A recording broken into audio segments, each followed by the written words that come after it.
en lisant, en écrivant. Le podcast de lecture versatile de Pierre Ménard.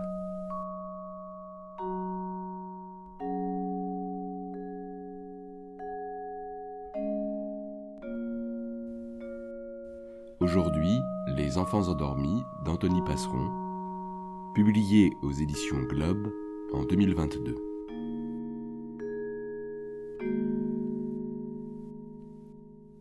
Désiré, l'oncle de l'auteur, héroïnomane, est mort du sida en 1987, contaminé après un partage de seringues. Anthony Passeron n'en garde qu'un souvenir lointain que réactivent quelques bobines en Super 8 retrouvées dans une boîte à chaussures. La drogue et le sida ont fait exploser la cellule familiale construite par les grands-parents de l'auteur, Louise et Émile. Ce premier roman est une enquête familiale qui tente de rembobiner le fil d'une vie brisée, presque occultée par les secrets d'un clan soucieux de préserver leur respectabilité dans leur petite ville de l'arrière-pays niçois. La construction narrative du livre alterne deux récits qui se font brillamment écho, chapitres familiaux au plus près de l'intime et chapitres récapitulant l'histoire de la lutte contre le sida à l'échelle mondiale. Un premier roman personnel et passionnant, mêlant récit familial pudique et enquête sociologique méticuleuse. Prologue. Un jour, j'ai demandé à mon père quelle était la ville la plus lointaine qu'il avait vue dans sa vie. Il a juste répondu « Amsterdam, aux Pays-Bas ». Et puis plus rien. Sans détourner les yeux de son travail, il a continué à découper des animaux morts. Il avait du sang jusque sur le visage. Quand j'ai voulu connaître la raison de ce voyage, j'ai cru voir sa mâchoire se crisper. Était-ce l'articulation d'une pièce de veau qui refusait de céder ou ma question qui l'agaçait? Je ne comprenais pas. Après un craquement sec et un soupir, il a enfin répondu « Pour aller chercher ce gros con de Désiré. J'étais tombé sur un os. » C'était la première fois de toute mon enfance que j'entendais dans sa bouche le nom de son frère aîné. Mon oncle était mort quelques années après ma naissance. J'avais découvert des images de lui dans une boîte à chaussures où mes parents gardaient des photos et des bobines de films en Super 8. On y voyait des morts encore vivants, des chiens, des vieux encore jeunes, des vacances à la mer ou à la montagne, encore des chiens, toujours des chiens, et des réunions de famille. Des gens, en tenue du dimanche, qui se réunissaient pour des mariages qui ne tiendraient pas leurs promesses. Mon frère et moi, nous pouvions regarder ces images pendant des heures. On se moquait de certains accoutrements, et on essayait de reconnaître les membres de la famille. Notre mère finissait par nous dire de tout ranger, comme si ces souvenirs la mettaient mal à l'aise. J'avais des milliers d'autres questions à poser à mon père. De très simples comme « Pour aller à Amsterdam, il faut tourner à gauche ou à droite après la place de l'église ?» D'autres plus difficiles. Je voulais savoir pourquoi. Pourquoi lui, qui n'avait jamais quitté le village, il avait traversé toute l'Europe à la recherche de son frère. Mais à peine avait-il ouvert une brèche dans son réservoir de chagrin et de colère, qu'il s'est empressé de la refermer pour ne pas en mettre partout. Dans la famille, tous ont fait pareil à propos de Désiré. Mon père et mon grand-père n'en parlaient pas. Ma mère interrompait toujours ses explications trop tôt, avec la même formule. C'est quand même bien malheureux tout ça. Ma grand-mère, enfin, éludait tout avec des euphémismes à la con, des histoires de cadavres montés au ciel pour observer les vivants depuis là-haut. Chacun à sa manière a confisqué la vérité. Il ne reste aujourd'hui presque plus rien de cette histoire. Mon père a quitté le village, mes grands-parents sont morts. Même le décor s'effondre. Ce livre est l'ultime tentative que quelque chose subsiste. Il mêle des souvenirs, des confessions incomplètes et des reconstitutions documentées. Il est le fruit de leur silence.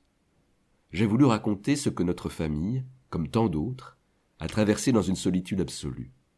Mais comment poser mes mots sur leur histoire sans les en déposséder? Comment parler à leur place sans que mon point de vue, mes obsessions, ne supplantent les leurs? Ces questions m'ont longtemps empêché de me mettre au travail, jusqu'à ce que je prenne conscience qu'écrire, c'était la seule solution pour que l'histoire de mon oncle, l'histoire de ma famille, ne disparaisse pas avec eux, avec le village, pour leur montrer que la vie de Désiré s'était inscrite dans le chaos du monde, un chaos de faits historiques, géographiques et sociaux, et les aider à se défaire de la peine, à sortir de la solitude dans laquelle le chagrin et la honte les avaient plongés. Pour une fois, ils seront au centre de la carte, et tout ce qui attire habituellement l'attention se trouvera à la périphérie, relégué, loin de la ville, de la médecine de pointe et de la science, loin de l'engagement des artistes et des actions militantes, ils existeront enfin, quelque part. Robert Gallo. En dépit des observations réalisées par les chercheurs de l'Institut Pasteur, le professeur américain Robert Gallo refuse d'envisager que le virus responsable du sida soit véritablement différent du HTLV, le premier rétrovirus humain qu'il a lui-même découvert en 1981. Son prestige international repose essentiellement sur ce travail. Contrairement aux membres de la petite équipe pluridisciplinaire de l'Institut français, Gallo est une star dans son domaine. Il travaille au sein d'une structure autrement plus puissante que celle de ses homologues parisiens, le National Institute of Health, situé dans la banlieue nord de Washington. Dans son bureau, au dernier étage du bâtiment numéro 37, il reste persuadé que les chercheurs de Pasteur ont accidentellement contaminé ces échantillons lors de mauvaises manipulations. La découverte d'un nouveau virus à Paris l'a pris de court. Il compte bien rectifier le tir. En collaboration plus ou moins régulière avec les Français, il reçoit des échantillons de cellules malades de la part de Jacques Lebovitch, en poste à l'hôpital de Garches. Elles proviennent d'un patient contaminé par une transfusion sanguine à la suite d'un accident de moto en Haïti. Robert Gallo se met au travail à partir de ces cellules. Il y cherche son virus et finit par le trouver. Il est formel, c'est bien le HTLV qui est à l'origine du sida. Il présente alors triomphant ses résultats de séminaires en publication. Plusieurs revues, dont Science, lui ouvrent leurs colonnes, où il annonce avoir isolé le rétrovirus HTLV dans le sang des malades, remettant en cause la découverte française. Ce que Robert Gallo ignore encore, c'est que le patient transfusé sur lequel il fonde toutes ces affirmations a été doublement affecté. Par son HTLV, certes, très présent en Haïti, mais aussi par le virus du sida. Ce triste hasard enferre le scientifique dans une ornière et, avec lui, une grande partie de la communauté internationale, plus confiante dans les travaux d'un grand chercheur américain que dans ceux d'un petit groupe de Françaises inconnues. Dans le secret. Une fois le choc de la nouvelle encaissé, sans rien concéder pour autant à mon frère, ma grand-mère s'était résolue à consulter le vieux médecin du village. Dans une communauté où tout le monde se connaissait, la démarche était particulièrement pénible. Son cabinet se trouvait au rez-de-chaussée d'un vieil immeuble, dans une rue étroite et sombre qui empestait l'urine de chat. Au bout d'un couloir mal éclairé par des appliques murales jaunes, on attendait patiemment son tour dans une salle d'attente exiguë, au milieu des soupirs et des chuchotements. Une fois qu'on avait parcouru les magazines abandonnés sur la table basse, les regards se perdaient dans deux images fixées au mur. Une affiche de prévention contre le tabagisme et la reproduction d'une peinture du Moyen-Âge. Elle représentait une jeune femme dénudée, enveloppée d'un drap ne cachant que son sexe et sa poitrine, et entourée de deux médecins habillés de noir et de chapeaux pointus, tenant chacun une énorme seringue, si grande que, toute mon enfance, je me suis demandé s'il fallait prendre ce tableau au sérieux. Dans le secret de sa consultation, sous un crucifix en bois, le généraliste a parlé comme dans un mauvais rapport parlementaire. Il a accusé des intellectuels, des journaux, des livres et des disques qui se montraient trop complaisants avec les drogues dont ils vantaient l'expérience auprès des jeunes. Leur discours faisait encore plus de dégâts chez ceux des campagnes qui n'avaient souvent pas assez confiance en eux pour leur résister. Le vieil homme a dénoncé les fréquentations en ville, une société qui ne fixait plus de cadre, la liberté trop vaste dans laquelle grandissaient les enfants et qui les exposait, selon lui, à de profondes angoisses, les amenant à s'en prendre à eux-mêmes. Il a ensuite expliqué à Louise que l'héroïne s'était répandue parmi les jeunes de la côte, puis peu à peu parmi ceux de la vallée. Les services de toxicologie des hôpitaux niçois étaient débordés. Alors on envoyait la plupart des drogués à Sainte-Marie, l'hôpital psychiatrique. C'était le seul endroit où on pouvait contenir les crises de manque, à grand renfort de camisoles et de calmants. Mais les cures de désintoxication ne suffisaient pas. Des initiatives avaient été tentées dans la région pour remédier au problème. Un juge d'instruction niçois, Michel Zavaro, fatigué de retrouver chaque lundi matin les mêmes toxicomanes dans son bureau pour des histoires de vol de sacs à main et d'autoradio, avait créé un centre spécialisé dans un village de la Basse-Vallée, où un cadre de vie régulier, des activités étaient proposées à des toxicomanes sortant de cure. Malgré quelques cas de réussite, les fugues et la rechute de la plupart des résidents avaient fini par épuiser le personnel du centre. Le projet avait été abandonné au bout de 4 ou 5 ans. L'emprise de l'héroïne était trop forte. En raccompagnant ma grand-mère à la porte de son cabinet, le médecin lui a raconté que durant la guerre d'Indochine, il avait pu observer les ravages causés par l'opium. Les opiacés étaient, de loin, les produits les plus addictifs qu'il ait jamais vus. Ce serait long, coûteux et difficile. Il fallait tenir bon, garder mon oncle à l'abri des mauvaises fréquentations. Louise lui a demandé d'inscrire son fils sur une liste d'attente pour une cure de désintoxication. Encore fallait-il que Désiré accepte. Croisade. Peu importe finalement que les Français aient pris une avance décisive dans les recherches sur le nouveau virus, tant que leur travail n'a pas été reconnu par la communauté scientifique internationale. Luc Montagnier, Françoise Barré-Sinoussi, Jean-Claude Sherman et Françoise Brun-Vésinet enchaînent alors les congrès à travers le monde pour présenter leurs résultats et prouver que c'est bien le LAV, le virus qu'ils ont isolé à Pasteur, qui est l'agent responsable du sida.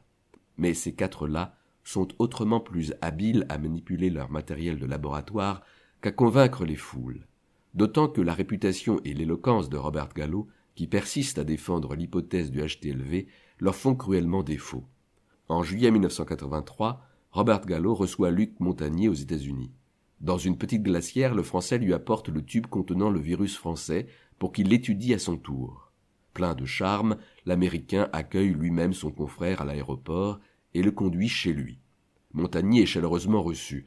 C'est dimanche et on n'envisage pas de commencer à travailler sur l'échantillon parisien avant le lendemain. Le virus est alors placé dans le congélateur de Gallo, au grand désarroi de son épouse. Plusieurs mois passent, les rencontres et les échanges de données se poursuivent, mais rien n'y fait. Gallo et son équipe considèrent que le LAV n'est qu'un cousin du HTLV. Ils le martèlent de séminaire en articles et d'articles en congrès. Ils refusent de reconnaître le LAV comme l'agent pathogène du sida et imposent leur vue à l'ensemble de la communauté scientifique. Du côté français, on prend son mal en patience. On le sait, il va falloir travailler, progresser et accumuler des preuves pour convaincre. À Paris, à l'initiative de Willy Rosenbaum, Luc Montagnier rencontre David Klatzmann et Jean-Claude Gluckman. L'un est immunologiste, l'autre épidémiologiste. Ils avaient aidé Rosenbaum sur le cas du steward venu en consultation à Claude Bernard un matin de juin 1981. Ensemble, ils avaient tenté de comprendre d'où venait le déficit immunitaire du jeune homme. Puis, les deux chercheurs avaient participé aux premières réunions du groupe de travail sur le sida, initié par Rosenbaum.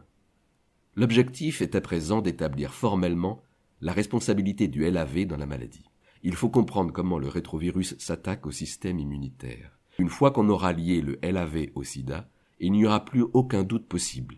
Jean-Claude Gluckman et David Klatzmann vont donc rejoindre l'équipe de l'Institut Pasteur pour s'atteler à cette mission. De l'autre côté de l'Atlantique, Robert Gallo continue de se comporter en beau joueur. Pour les convaincre de sa bonne foi, il invite régulièrement ses confrères parisiens à venir présenter à ses côtés leurs travaux dans des congrès. Le 14 septembre 1983, Luc Montagnier est ainsi appelé à s'exprimer au prestigieux congrès du Cold Spring Harbor, à quelques dizaines de kilomètres de New York. Le pasteurien expose ses résultats lors d'une présentation d'une vingtaine de minutes. L'idée que le virus découvert par les Français n'était probablement que le fait d'une maladroite contamination de laboratoire s'est imposée parmi les chercheurs américains. Sans surprise, son discours ne suscite donc auprès de son auditoire qu'une indifférence dubitative. Dans un anglais approximatif, avec des visuels peu adaptés et les effets d'un décalage horaire peu favorable, Luc Montagnier peine à faire exister la découverte française aux côtés d'une erreur américaine à qui on déroule le tapis rouge. Le jour même du congrès, pourtant, l'Institut Pasteur dépose un brevet pour protéger et homologuer son premier test de dépistage, résultat de recherches menées en parallèle sur des anticorps de patients contaminés. la bataille franco-américaine des brevets, qui trouve sa source dans un mélange ambigu de coopération et de compétition, ne fait que commencer.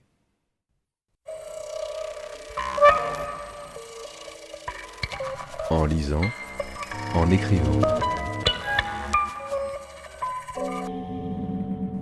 Le podcast de lecture versatile de Pierre Ménard.